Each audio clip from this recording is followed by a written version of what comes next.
So I think she said to touch your little, there you are. Yay. It's amazing. I've learned so much today of being on here all day, like all the different things I haven't figured out, I've now figured out because of everybody trying else to figure it out in real time. So, amazed that you still have a voice. I know. Well, and I'm drinking caffeine, which I never do. So it'll be interesting by later on tonight, but it's been fun. But I did have downtime during the day, so of just sitting and reading, which is good. Yes, there is Emily. So so thank you for commenting, Lisa. I was reading what you were, but I wasn't going to interrupt, Lisa. So I appreciate that because it helps push out the live when people comment. So thank you so much for being there. Remy, can you shut your door, buddy? He's singing. My son, he's autistic, and he's slamming doors now. I know how my son shuts a door, so I get that completely.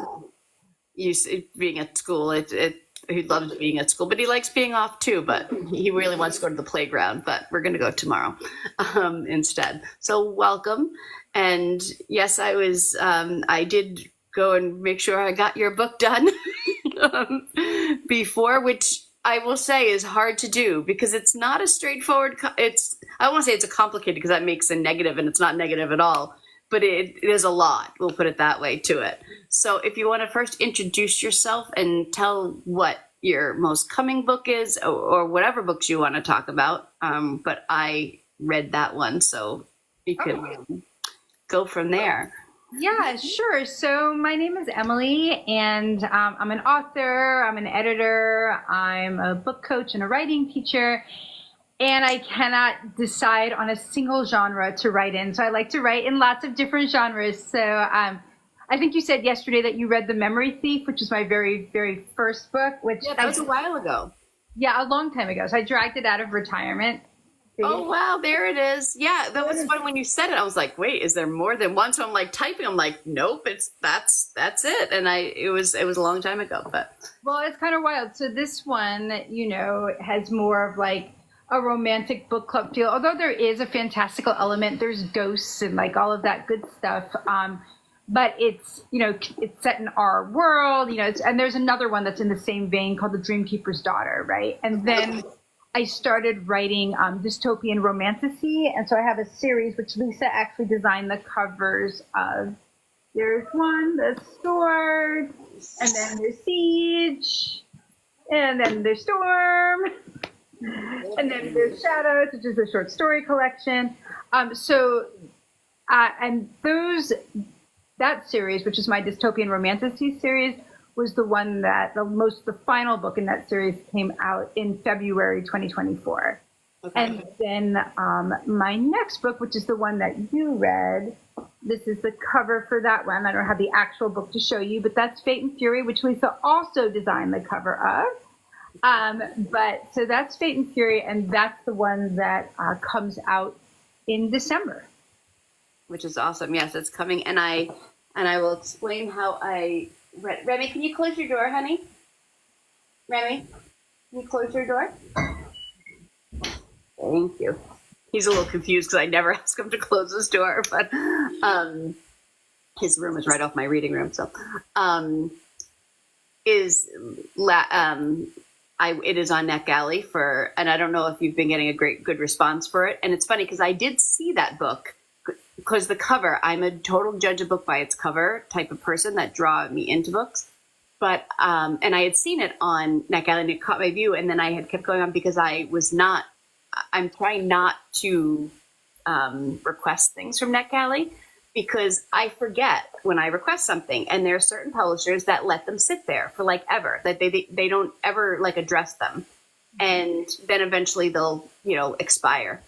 But, I was trying to take a break because I wanted to catch up on other published books, and I had a lot in the hopper, and I was making such good progress. And then all of a sudden, I don't know how I got on one particular publisher's radar through St. Martin's Press, where all of a sudden, all the different imprints over a week and a half span went and approved old requests. Wow. And there was like 12 of them, but I totally forgot because I always forget to go back and like delete them and like because when you withdraw, you can't like re-ask for it. So you have to wait. So I try not to, but I don't, but if I need a book, I want to go on. So anyway, then all of a sudden I had 25 books again waiting. And then that affects your rating, which I don't know how much publishers and whatnot actually look at that, because I know some people who it just depends. And I know they say to keep it above 80, but I can't do that. And when mine dips below 95, I get all like jittery, but they're not even out yet. So like, I think they should do it, like the percentage should be versus things that have come out personally, but that's a whole nother issue. So that's why I had seen it and hadn't requested it back when, because I'm like, nope, I can't, I need to not request both. Be strong. But then of course I wasn't strong because I did it last night, but it was for a good reason. So I did get through it, but I will say I am going to actually read it again so I can read it slower, because I have speed read. I knew I was going to have to speed read it, which you get the gist. I get a lot out of speed reading, but the finer nuances of stuff, it just can't happen in that amount of time. But anyway, it was wonderful. But it was definitely my first question for you is, number one, you're going to tell me what everybody else in general what it's about. But then I want you to explain how you came up with the format for the book, because it's unique. You know, you even start off the book by saying it dives right in. So like what, as opposed to other books where they don't start that way? Sure. First, what it's about. Well, I'm glad that I watched your live with Christy, because it made me print out the book's description. Because otherwise I would be like, well, Slavic-inspired romance, and then, and also. So, you know, sometimes when I go to describe what my books are about, because I do write romantasy, I think about it in terms of tropes. So, like, what tropes does it have? So I'll say those first, and then I'll say. So, forbidden love is a really big one. Forced proximity, touch her, and this is TikTok. Touch her and unalive, we'll say. So you'll get in trouble. Only one cottage. I'll protect you. No, I'll protect you. Going to the end of the earth for her. All of these, you know, the alpha who doesn't kneel for anybody but her. The smart and sassy heroine who is flawed but also extremely powerful. So like all of these tropes are in there, and forbidden love is probably my most favorite in the whole wide world. Forbidden love combined with only one cottage just makes me so happy. So, and it's darker. It's got some darker elements in it, and it has got some hot, snarky demons that I know are Christy's favorite. So I do love them dearly. So those are some of the tropes that are in there, and then I'll just read you the little back cover copy, so I'm not like, and then there were demons. Okay, so here.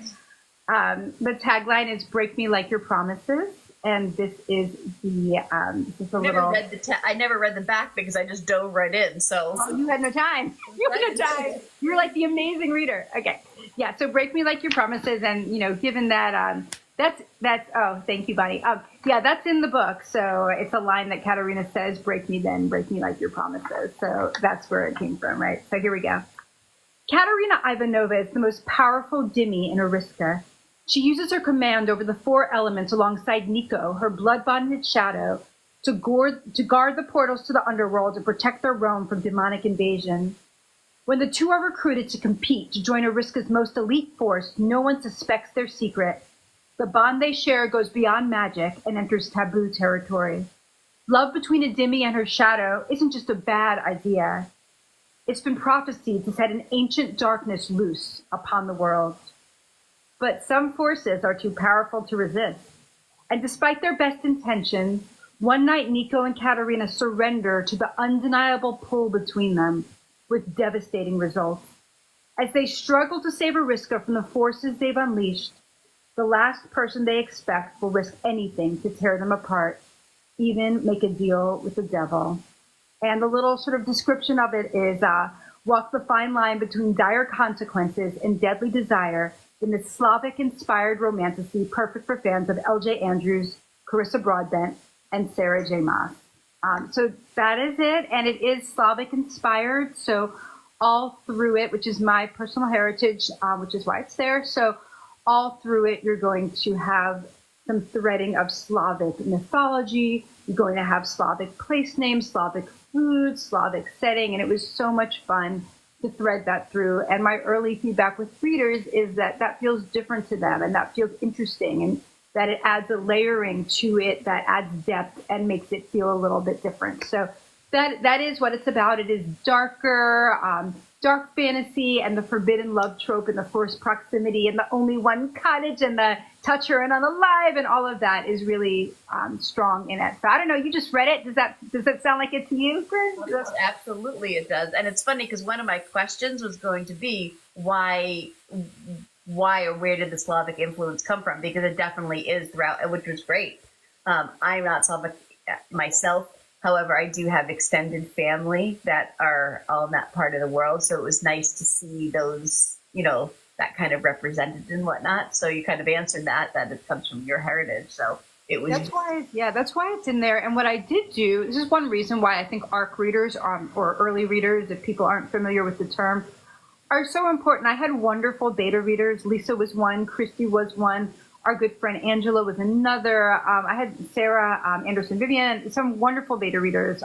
But none of them had made the suggestion, they were so busy helping me with everything else in the book, about maybe putting in a glossary and pronunciation guide. So the version that you read last night had the glossary and the pronunciation guide in it. And the note that you referenced that's at the beginning of the book that says, hey, this is a book that jumps right in and builds the world around you as you read. So I was getting some feedback from my early readers when I put the book out on NetGalley and I put the book out to my ARC team, and I started building a bigger and bigger ARC team. And I've been very fortunate to have a lot of readers really respond, and the reviews are starting to come in. And some of them had said to me as they were reading, I'm loving this. I just feel like there's a lot of unfamiliar terminology in here. And because you are building the world around the characters as we read, I'd really love a point of reference. And I was like, I've got you, don't worry. And so because I had given my ARC readers over a month before the book came out, thank goodness, it gave me time. The original version that went up on NetGalley actually did not have the glossary in it. And if you look through the comments on NetGalley, you'll see one of the readers who gave it a great review, but she was like, I would really love it. Maybe the author would consider putting in a glossary. And I was like, you bet I would, because she wasn't the only one to say that. And so as an independently published author, so my first books were traditionally published with Valentine, and then I was with a small press, and then I got my rights back from the small press for my Seven Sins series. Of course, I can't find these books. These guys. And then Fate and Fury, I brought out, or am bringing out myself as well. And so it really gives me the flexibility to be able to make those types of decisions. And when you're putting a book up on NetGalley, it's expensive. But fortunately, for independent authors, there's a wonderful cooperative that you can go through. And so they were kind enough to upload the new version with the glossary and pronunciation guide. And then I put a note in the, there's a place where you can put notes in the marketing plan. And I was like, hey, just so you know, this is a book that delves right into the story and builds the world around you as you go. Never fear. I've got you. Glossary and pronunciation guide is here. So and that seems to be like I don't want to say the in thing, because that can kind of have a negative connotation, but it's needed. But putting glossaries, and it's so great, because I remember back, like especially when I was younger, days of old, and I'm like, you don't know how people are saying it, or they may have an alternative, like I'm going to use an example because Christy had it in her book. She writes Isla, right, and spelled properly. That's how you say it from an American perspective. Give that caveat. But then I was listening. I read Alex Astor's books, and she has a character spelled the same way, which I always assumed was Isla. And then I listened to the audio recording of the latest one I read for Sky Shade, and that's not how they say it. And I'm assuming that the audio reader spoke with them to find out how to say the word, because that's what they do. And they say Isla, and I'm like, whoa! I got mad about it, but that's a whole nother issue. I'm like, let's spell it properly then. Now, if it was somebody who was from an Hispanic, they're from wherever, someplace else, and they said Isla, then okay, I would understand. But she's not. She's American. At least that's how she's born here. So having a glossary helps when you have even just, it could be just a word that you know what it says, but you really don't know what it says because they have something different. So I appreciated that. That maps. People love a good map. I definitely want to have a map for the hardcover. And so for this book, because, you mentioned as part of your question about why I structured the book that way. And so part of what's in the glossary, it's not just like, okay, here's this unfamiliar term, how do you pronounce it? But it's major things that take place in the book. What is a dhimmi? What is a shadow? What is a vila? What are the trials? Because there are these trials, what are these things and what are these places? So that in case you're like, whoa, you can pause, look, and I tried to like inject some humor into the glossary, so it's not like reading Merriam-Webster, If you look at the descriptions of the demons and like, I'll say like, this is how they think of themselves. But if you ask another demon, they might think of themselves just a little bit differently. In terms of why I structured the book that way, well, number one, I don't have a lot of patience to turn through pages and pages and pages of world building. I am a very character-driven and plot-driven reader. Not to say that I don't love, I want the world building to be right. I want the world building to be beautiful. I want the world building to make sense. I want it to have depth. I want to understand what are their trade routes and how do they get from point A to point B and what are the rules of the world. And I want it all to be consistent. It has to be there. But I don't want a primer on the world building before I get to the characters. Now, some readers love that. It's not in any way a value judgment. It's just me. Yeah. So it's funny about this book. This is a very funny thing. So when I first wrote the book, you've read the book, so you'll know what I'm talking about, and I'll try to do it without like giving away spoilers. There's a certain scene where Katerina is running through the woods away from Miko, right? The book originally, back in 2019, when I first had the idea, started there. That was the beginning. Oh, wow. And then readers were like, that is too soon. We need to understand more. So then also, I'm going to try and speak in code, but you'll know.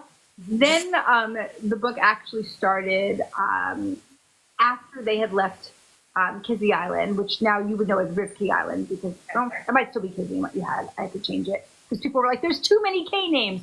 But when they left the island and they're in the woods right before the big bad, it started there. And then other people were like, we were to actually see them in the island. And I was like, well, what could happen in the island that is going to make it worth it? And I was actually visiting Lisa, and we were at her apartment, and she was busting out of the bathroom after a shower in the towel. And she's like, I know what could happen on the island. And I was like, you do?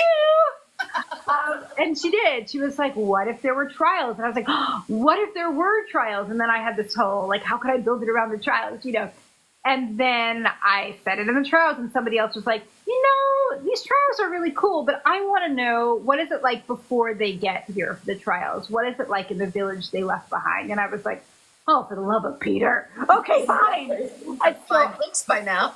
No, I know. It was shorter before. So I backed it up again. And I actually am really happy with where it starts. And it's interesting because as my reviews have started to come in, right? So if you look in Goodreads, there's probably like 100-ish, 100, I think there were like 107. There's a bunch so there's enough to be like a decent sample size, right? For me to kind of think about what are people saying, what are the commonalities. And so it's funny to me because with this particular book, some people really love the fact that it kind of jumps right into the action and builds the world around you. And they feel like this is great because this is all I need. And I'm putting these pieces together and I'm moving through and I understand what's going on and I get the information in as I need it.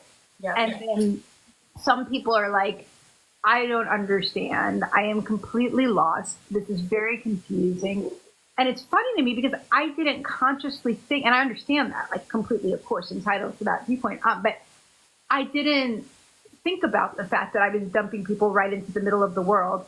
In fact, I felt like I had rewound literally 4 times, right? Yeah. And so for me, I was like, oh God, I hope this isn't too much for people. I hope they don't feel that it started too far back, but they didn't. So for me, what I liked about being able to do that was just kind of interjecting the bits of the world as we needed it and putting the characters making the stakes so high right away. Okay. That was fun. And I did read the reviews because I wanted to go back and understand. And I typically don't read good reviews of books. I only read the bad ones. Yeah. Because I usually want to understand of where they came to that place. And 9 times out of 10, well, I'll say 8 times out of 10, it's because of their personal preferences, which drive me. Hold on, I got to do a puzzle piece. Yeah. Okay. So it drives me a little bit batty when that happens because it's like it's not about you. Like you need to write like the whole point is that you're reading this for strangers about what they may or may not like. So that drives me. I mean, that doesn't mean that your personal thing can't come into it because reviews are subjective and ratings and all that kind of stuff. But what I was looking at it is I think that certain people and age can come into this, the genre that they're used to reading, just overall intelligence. I know that sounds maybe a little bit wrong, but people that's the reality of life. People are on different levels of how they embrace information. And that doesn't mean that people are, less intelligent or more intelligent, but people embrace different things about life. And I think that the negative rating ones that came on is they just didn't get it. It was just too up here for them because they're used to reading something else of the more flowery flowing from one thing to the other, as opposed to this, because it does, you need to pay attention is the best way I can put it. I don't think it's difficult, but you have to pay attention. You can't fall asleep and just mindlessly get through it. You know what I'm saying? You definitely have to pay attention. Well, I'm a big believer that the moment you put your book out into the world, you enter into a conversation between the reader and the author. And just like in any conversation, people bring two sides to a conversation. So it's always so fascinating to me. And I can learn from that. So, when I learn from people saying, hey, I love this, but I'd love to understand a little bit more about the world. And what if you had a glossary? I was like, oh, yes, I can definitely do that. So, but it taught me something about how the book was being perceived that was very valuable to me, very valuable, because that hadn't occurred to me. And that was what led me to put that in the beginning of the book to say, hey, this is a book that just does jump kind of right into the middle. And so, this is why I've added the glossary and pronunciation guide. But so I had so much fun putting that guide together, and it made me think more deeply about the world. I have a truly terrible hand-drawn map that I created. And so, it's awful. I wish I had it here to show you. It's terrible. But I used it so that in my mind, I could keep track of, this is where this is. This is where that is, And so I was using it to make sure as I, made my glossary and pronunciation guide to be northwest of this, southeast of that. But yeah, it was a lot of fun. It was a lot of fun. Now, are all of the things that, because I didn't look them up, all of the different, a lot of them are Slavic and whatnot, and you wrote the definitions, but are those all real things or that have existed before in somebody else's whatever, or are there other things that you made up completely? So the mythical creatures, not the shadows, the dimmies and the Vita, but the other mythical creatures that appear, like the ones that guard the moat, the Kikimora, the house spirit, all of those are real. Those are real from Slavic mythology. The firebird, real from Slavic mythology, right? Okay. So those all were real components. The names of the foods and things like that, all real. The reason I chose Vila is because that is taken from this idea of this, beautiful, gorgeous, woman. So that was a real thing. Baba, the Babas of the village, that comes from Baba Yaga, that is a real thing, That was one of my questions, only because, and not saying it Baba, but Baba is what me and my husband call each other. Oh, yeah. It was completely random, having nothing to do with normally what it means. So that was the thing I kept reading, and I kept chuckling. He's like, what? I'm like, it's Bubba. It's in here. So it was funny. Yeah, no, this is people might have read years and years ago the story of Baba Yaga, who was a witch in the wood, and she had a little house, and it walked through the chicken feet, right? So Baba, it's a grandmother, but it also means witch or sorcerer. So all of those things are real. Like I said, the names of foods are real. A lot of the names of the magia, which is the library, that word means magic. And so, so there were reasons behind why I chose all of the words specifically, but then some of them, this idea of the dhimmi and the shadow was just something that I made up and invented. The dhimmi being this elemental witch, something that I invented. The blood vow, the prophecy, something I invented. The demons, elements of those demons are actually pulled from sort of like the Book of Enoch, the Book of Watchers, sort of a thing. They're pulled from that, and the two demons that are mentioned by name are actually demons that are mentioned, in sort of biblical folklore. But the idea of them being in the underworld and how they come out of the portals and what their abilities are as shapeshifters and the things that they can do, those are made up. And then the gender-flipped Hades and Persephone twist obviously is grounded in Hades and Persephone with a little bit of the Orpheus-Eurydice thing in there too. But, that again was a twist. So I kind of pulled from many different elements. Some of it was my imagination. Some of it was Slavic folklore. Some of it was this idea. I think, if you read through it, there's strong elements of paganism because the ancient Slavic mythical beliefs were based and grounded in paganism. So you'll see that pagan influence. And then there's that, bit of Greek mythology that's in there, not referred to as such. So I took all my favorite stuff and I put my favorite stuff in there and hoped that it would be other people's favorite stuff too. Well, and that kind of leads into one of my questions was, where do you, or who, or where do you draw inspiration from? It's a good question. So for me, I know a lot of people, they'll take situations or people from their lives and they'll fictionalize them. Mm-hmm. I think I can honestly say that I have never done that in any of my books. I don't know why. Like other people seem to do it, or they pull from like painful experiences in their own lives, but I really have no desire to repeat painful experiences in my own life. But I will say this, that I often, like, those who know me well know that like I often don't really know how I feel about something until like it's all over. So in the moment I'm like toddling along, I'm like, everything's good, maybe whatever. And then I get to the end, I'm like, oh, I felt some kind of a way. And it takes me a while. And so when I write, sometimes I think that I'm writing a book about one thing. And then I get to the end of the book, and when I read it through, I'm like, I really wrote a book about something else. I had this deeper issue that I was working through that I wasn't even conscious of. And gosh, that's what I wrote about, and it's a surprise to me. I'm very surprised, So I think for me, my ideas often come from a feeling, because I always write romance, no matter what the genre, romance is at the heart of it, right?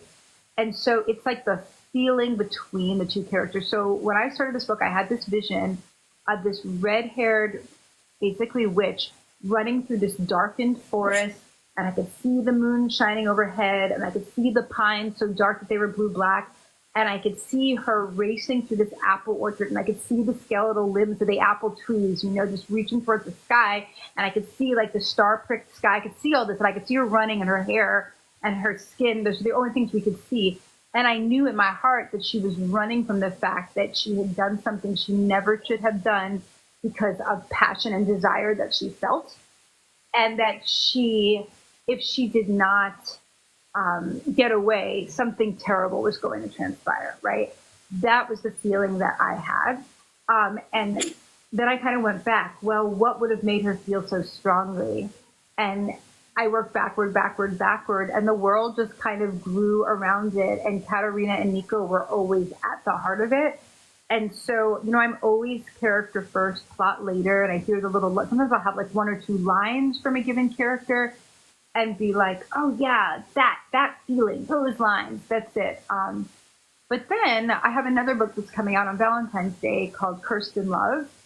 And that one, the idea for that one came from my friend Angela, where I was like, hey, I want to do like fun ideas for a short story for newsletter readers, like whatever they want. People toss ideas out here and I'll pick one.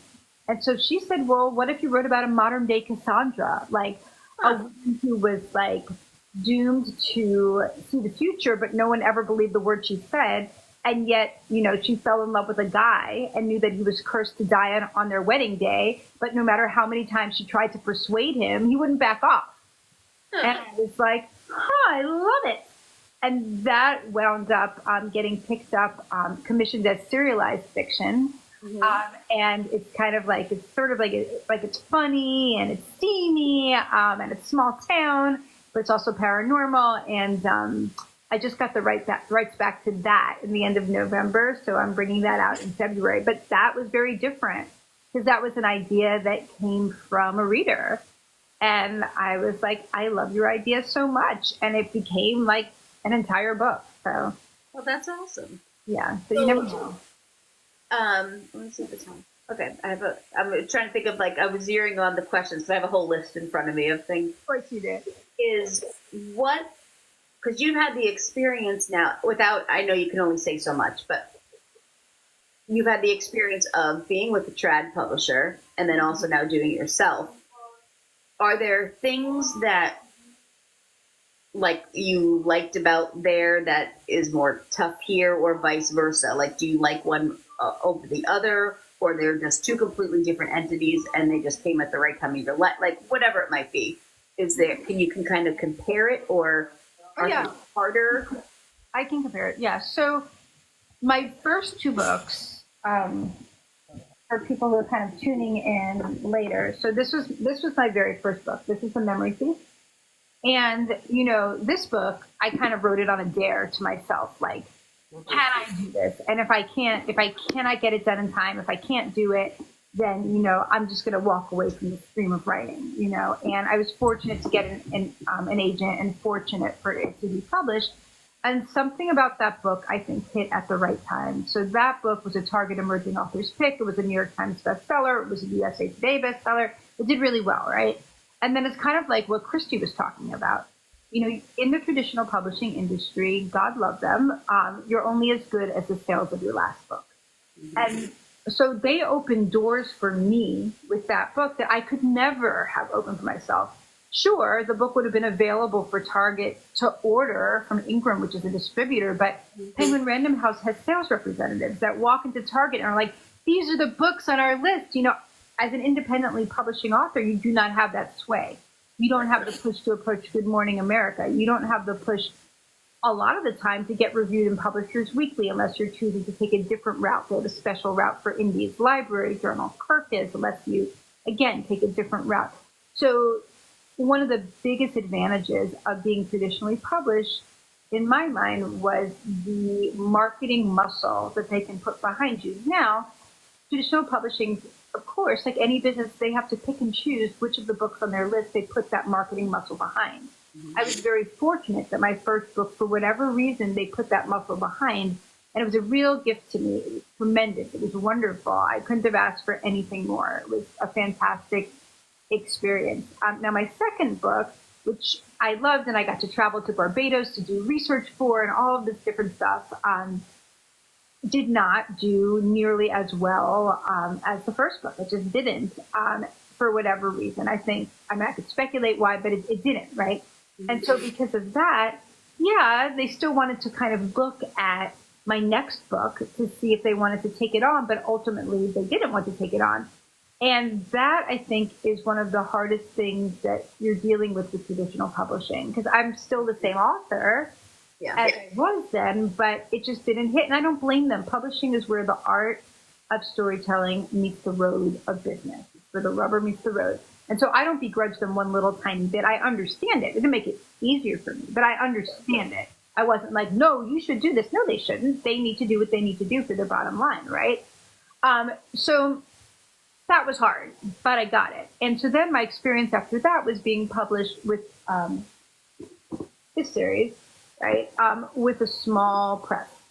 And the small press was great, and it was nice because they were more nimble and agile, but they did not have the marketing arm because they were a small press. And so that began to be a little challenging because there was so much I wanted to do marketing-wise, but I couldn't quite get into the data. I couldn't quite get into because I wasn't the designer. I wasn't the editor. It wasn't my press. So I was like, okay, that got me thinking, maybe I'd like to do this on my own. Maybe I could do this. So I started this learning curve, watching, videos, listening to podcasts, following creators, like learning everything I could taking classes, learning everything I could learn about the self-publishing gig. And while I was in the middle of it, before this series was done, right before this guy, which is the final book, came out, the small publisher announced that they were closing their doors. And I was like, okay, totally understand. That's always the risk you take with a small press. Luckily, I've been taking these classes, right? So I can figure out what to do. And so Lisa and I rebranded the entire series. They had different covers before. I had a concept in my mind of what I wanted. Lisa did an incredible job of executing that concept, as of course, always, that's what she does. I rebrought it out, and it was scary. It was scary because it's all on you, right? That's very scary. To go from, you've got backup of teams of people who are like, they're looking for the podcast. They're sending the packages out to influencers. They are, approaching, they're dealing with distribution. They're doing all the things. And you're just like, you still are working really, really hard there's still a lot of work you have to do on your end, but it's different. It's a different kind of work. And so to know, okay, it's not going to happen unless I do it, coming from traditional publishing was scary, but it was also freeing because I knew, okay, if my blurb isn't working, I can change it.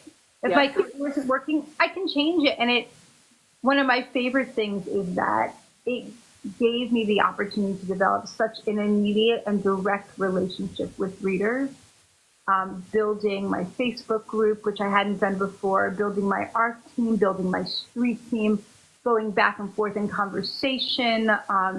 That bingo game that you were talking about originated because Lisa and I share the captain of our Facebook group. And when she and I were brainstorming about what to do, I was like, bingo, let's do bingo. And she's like, let's do bingo. We set up the bingo. And Lisa was like, oh, cool, bingo. And then we were all, but Lisa's also had ideas, like this idea, what's going on with you right now, where she's said, hey, this is going on. Why don't you do it? So we've really been able to pool our resources, pool our ideas, help each other, collaborate. And so in a way, I feel like even though, yes, Amanda Curry, we love Amanda Curry. She is our amazing goddess of hype. So even though it does require more work, I feel like it has given me anyway this greater sense of direct connection with my readers, where I get to hear them, I get to be responsive. Oh, you want a glossary? You're getting a glossary. Two of the readers of Fate and Fury had a sleepover last night to talk about Fate and Fury, and they're messaging me, and I think it's actually, I can't remember if they tagged me as a collaborator or just tagged me in the review, but I begged them. I'm like, you've got such a fascinating, funny back and forth. Stick that up on Instagram, and just like reading all of their back and forth about the book. I don't know. It just feels like such an incredible privilege to me. That's awesome. And so I guess for me, there were so many benefits from having that trad pub deal. There was a benefit from getting my books serialized on Yonder, which is the serialized company of Webtoon, which has Wattpad. Okay. That was a whole new experience too. And that I think was great because it was my transition into this world of independently published books before I knew it was going to happen.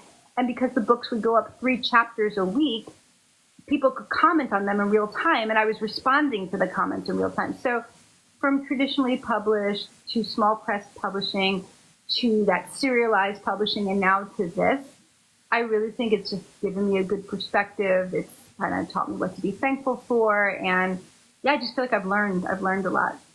I'm a great believer in that, like, everything happens for a reason.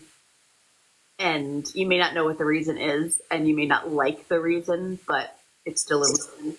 And that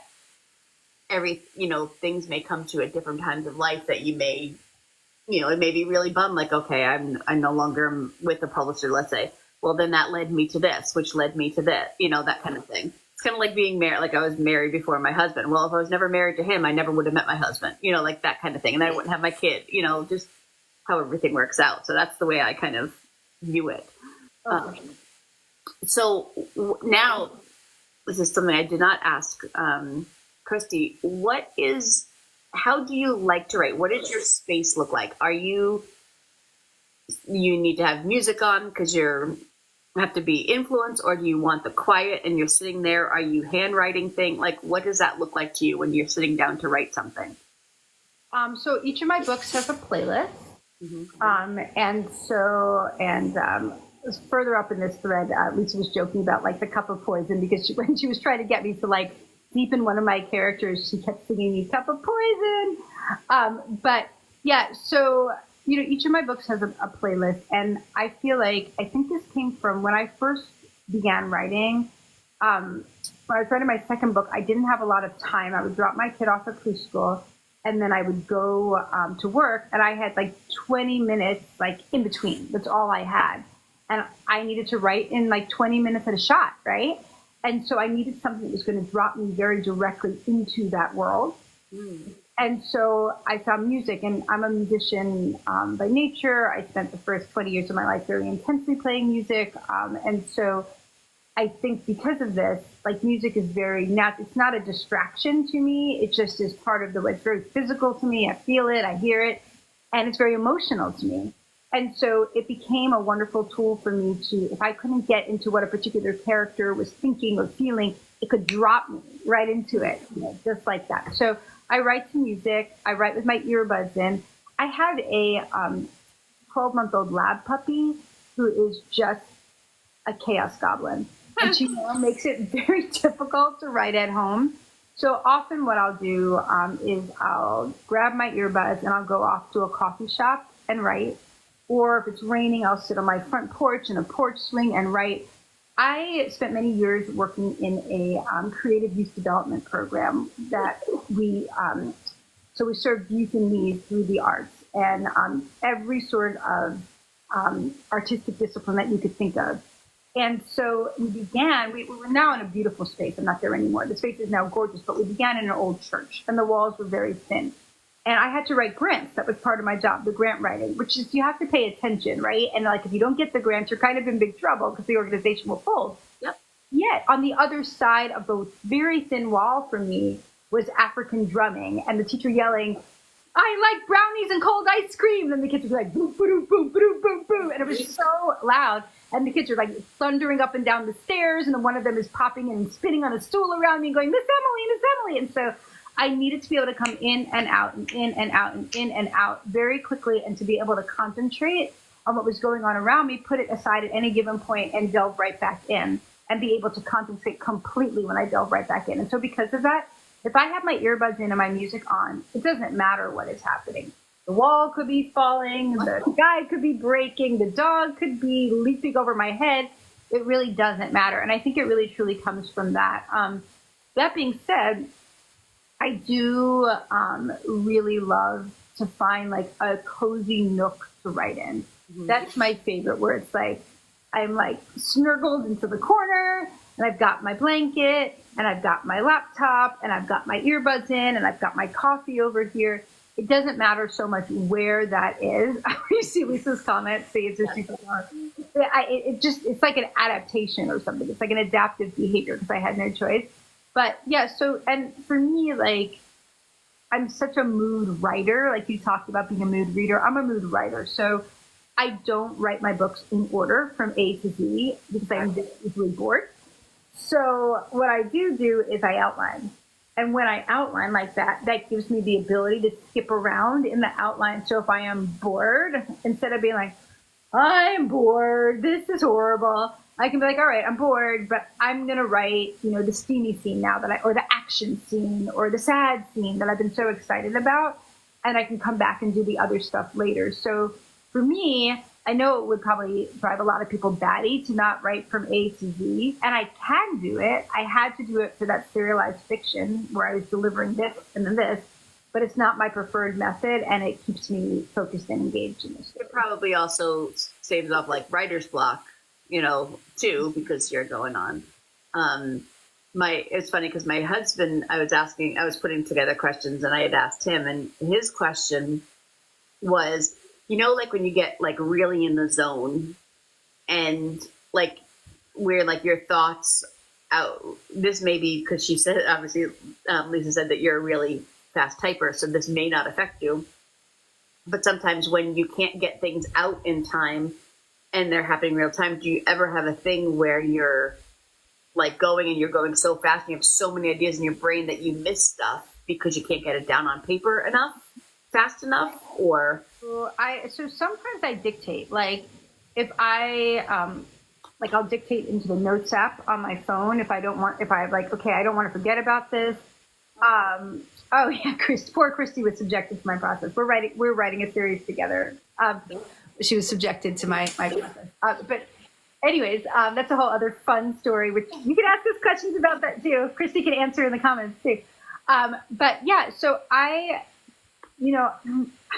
over the years, I think I have learned what I'm naturally good at as a writer and what I struggle with. And, Lisa and Christy will tell you, Lisa in particular, I call Lisa my plot fairy because I am always going to be about the kissing. I am always going to be about the character work. I'm always going to be about the relationship between the characters. But sometimes I care about that so much that the stakes will fall by the wayside. And so, like, my characters, if it were just up to me, everybody would just wander around kissing and bantering and forbidding loving and enemies to lovering and rivals to lovering and only one betting. And that's just all they would do, right? And Lisa, who's not predominantly a romance reader, it's like, what is even happening here? Nothing is what's happening here. She's like, where's my steak dinner? Serve up the steaks, and it's a really good reminder to me. She's absolutely right. And so that has forced me, like, I hear that voice in my head where I'm like, get the steaks, on the grill. This is all. Yes. Her Broadway musicals. Yeah. So that is where I struggle. And so I think I've gotten better at it, but I also know when I think the stakes are high, they're never quite high enough. So I always push myself because I know I can always improve in that regard. And I really did a lot of revision for that with Christy and Angela and Lisa's help in Satan's Theory. So now that brings it, because we probably have one more time for one more question, is with you now writing something together, she says she's a pantser, and you're a plotter. So how does that help and kind of mesh together, or has one had to kind of adapt their ways to the other with the two of you doing it? And can you say a little bit more about what you're writing, or like at least the genre of what you're writing, or what you're doing? Yeah, I can. It's a contemporary romance series. Okay. And I think we have 5 general books kind of planned out, one very thoroughly plotted, and then the other 4 we've got the couples sketched out because we wanted to think about, like, okay, who do we need to bring up when and what roles are they going to play, so we know, and what's their primary conflict in each of the books, so we can be sure to see that in book 1. Well, so Christy, please comment on here too, but like Christy had said to me, hey, I'm a pantser. See, she says, I'm interested in becoming more of a plotter. It's more efficient, but we'll see what happens. So here's the thing. What I said to Christy was this. I was like, let's do some deep character work first before we start, because I think that the plot very naturally grows out of this. And that is the following that I do with all my books. What is your main character's goal? What is stopping them from accomplishing this goal? What's going to happen if they don't reach their goal? What trauma has befallen them that they have seen ripples of out in their entire life? What flaw have they developed as a result? What core misbelief about how the world works? And what do they need to learn by the end, which is usually the opposite of their core misbelief, right? And so once you figure that out, and then you start to think about the plot very naturally follows. So I said to Christy, let's just start with the character work, because I'm okay not doing the plotting as long as we're really clear in all of this character work. So I definitely didn't want to shove my point of view on her. And so we did the character work. And I mean, Christy could say more about it, but we were on a writing retreat together. And as we were talking about this, and we started to work through the character work, and then we started to talk about the plot, we realized, okay, but that's no longer going to work with this character work. And it made us go back and revise the character work. And so I think when you're working together, you both need to be really clear on it, or it's not going to function properly, And so we then went through and did this thing called the Inside Outline, which is inspired by Jenny Nash's work. And it basically is for every scene in your book, no more than 3 lines about the action that goes on in the scene, and then no more than 3 lines about the point. Like, why is that there? Why now? How is this going to move the story forward? Yes, thank you, Christy. I think so too. And we had more time than we anticipated because Hurricane Milton was coming in. Mm-hmm. And so we had, Christy came and stayed with me after the retreat, and we just had a lot more time than we anticipated. Yeah, and so I think, like Christy said, it's really collaborative. So Christy would be like, we should change this. I'd be like, oh, okay, cool. And so we got to the point where we knew approximately how long we wanted it to be. We each chose, she's going to write the guy for this one, I'm going to write the girl, and then we'll flip flop in the next book. And we went all the way through so now we know what each scene is supposed to be about. And yeah, we did both have to be excited about it. And if it doesn't work, the great thing about writing something as that inside outline with 3 sentences and 3 sentences, which amounts to 3 pages, you can change 3 pages a lot easier than 300. So, absolutely. Yeah, so I'm really excited about it. I think both of us are kind of snarky and funny in our own different ways. You got to see maybe a little bit of my weird humor with the demons and Satan's Fury and Colin's attitude problem. Yeah, and oh, hey, Angela. So Angela is who I was talking about, who was also so influential in helping me shape Satan's Fury. She's fantastic. But yeah, so that's that project. And in January, we are jumping in with both feet. And it'll be perfect timing because Satan's Fury comes out December 10th. Both of us, Christy and I, have books coming out in February. She has Celebrity Crush. I have Kirsten Love.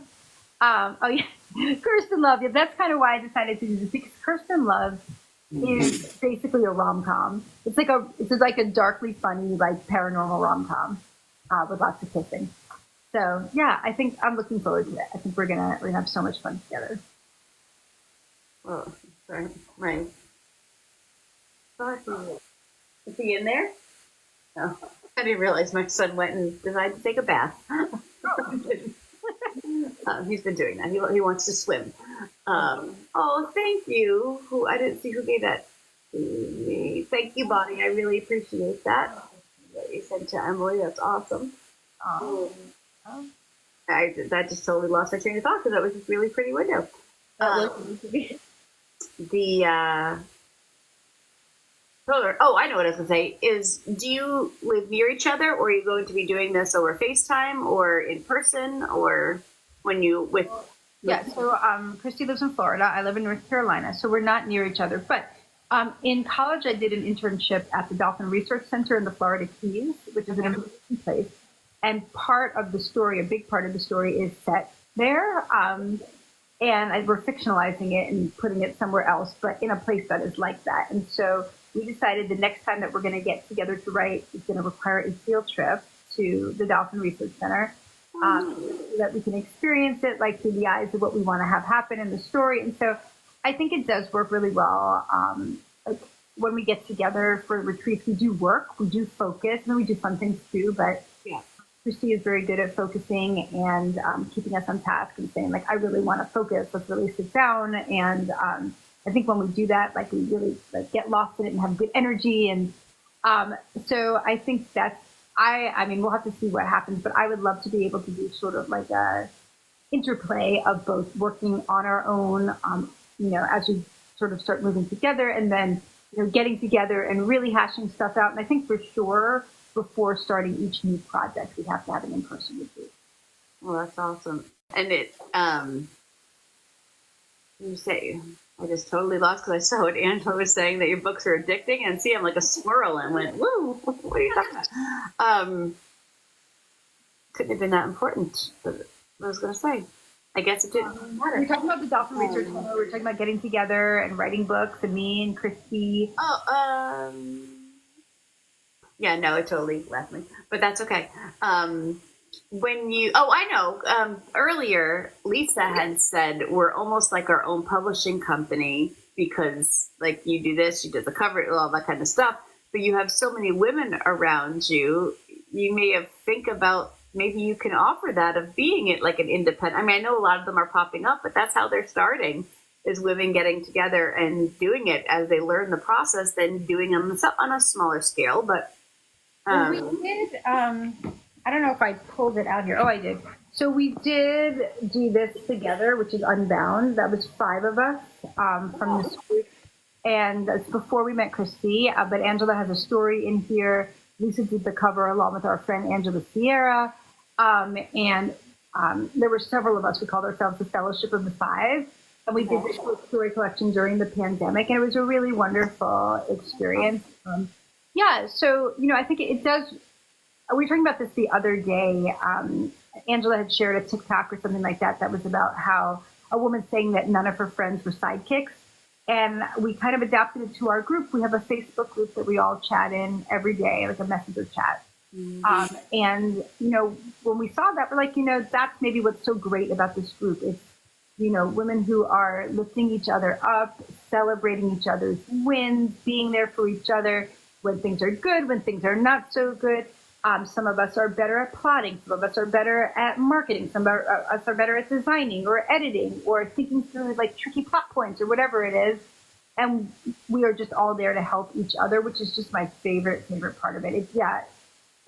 Christy says writers need to find their community, and this is a really great supportive community, and we do all lift each other up in that way. Well, that's the cool thing, is find the community. I think some people have a harder time figuring out where to go, because I've met authors and they've said, well, like I didn't know where to go to, like, and I have nobody to read my book.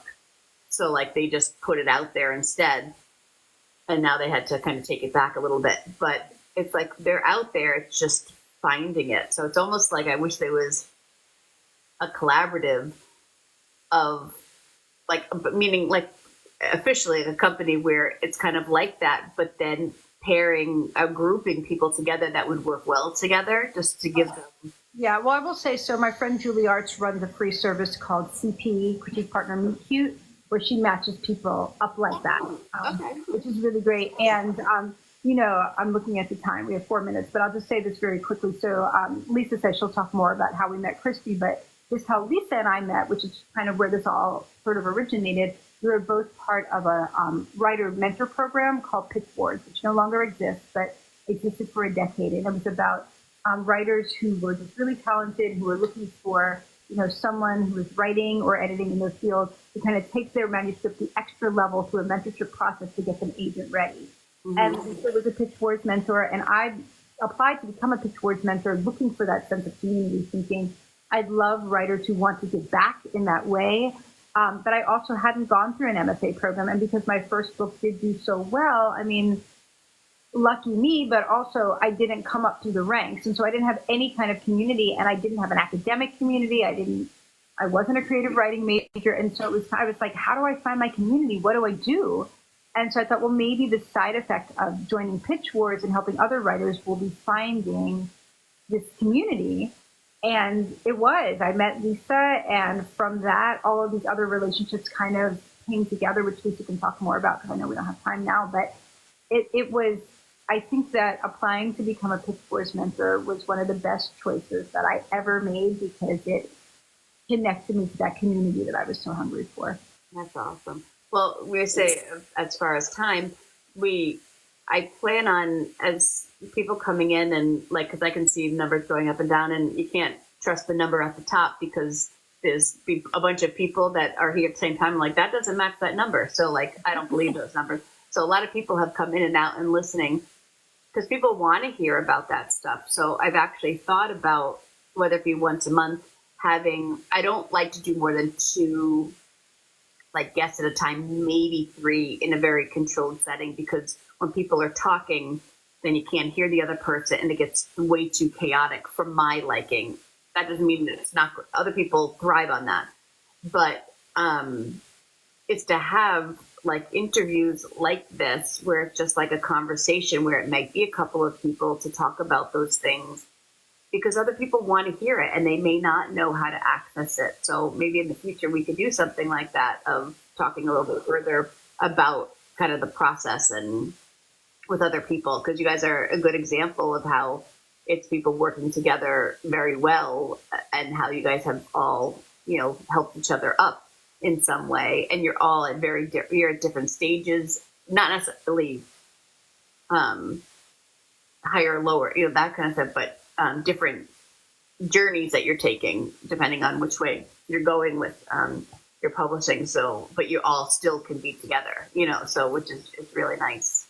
And it's like Christy said, a rising tide lifts all boats. And the person who's successful in this way today is struggling tomorrow, and this person is succeeding in the publishing journey and the writing journey. You have to love it. And everyone always says it's a marathon, not a sprint, but it's true. And that's why community matters, because just because this book does well doesn't mean this one will. And just because this one does poorly doesn't mean the next one won't do great. And so that love of writing is nurtured by your community and your people who are there for you to like, yay, when things are great, and it'll be okay next time when, you know, things are not great. So, I mean, that's why finding your people in writing as in life is so important. Well, I think that is a great message to like end on. So I thank you so much for telling us about your book, which comes out, it's only in like not even 2 weeks. So yeah, it's up for pre-order now. The ebook's up for pre-order now, which is Fate and Fury, which is this guy. And then the paperback comes out December 10th, and the ebook comes out for real December 10th, and there it will be in the world. So thank you so much for having me. I'm so grateful. Absolutely. Thank you for joining us. And obviously I have my one break of the night in between of now. I'm not going off, but in probably about 6:30, I'm going to do a giveaway of a couple of books that I have. But then I'll be back at, what time are we at? 7 o'clock with Derek Bourne. I don't know if he went out. He said hello before, but I want to interrupt you. Yeah. Anybody that wants to see that, Derek, he is a Canadian writer, but he writes middle grade YA, and he wrote a series called Dino Rift that he's written 2 of them, and they're absolutely lovely because like the whole family can read them, and I really like them, and I learned something about dinosaurs from reading them too. So we'll have him, and then at 8 o'clock I have J.D. Lawback, who wrote again in the fantasy side of genre, but more in the fairy tale things. Her book just came out, so we're talking about that, called Smoke and Mirrors. And then we end with Lisa at 9 o'clock to finish up this very long day. But I'm still going strong, so that's okay. I will make it through. But this has been a lot of fun. So thank you so much for joining me. I really do appreciate that. And my pleasure. Thanks for doing this, and thanks for your energy level. And I'll come back at 9 and hang. Oh, great. Well, see you later. And Bye. if you can figure out how to get yourself out of here, that would be great. Because then I'm gonna figure it out. back to normal. I think I got it. I got it. All right, here we go.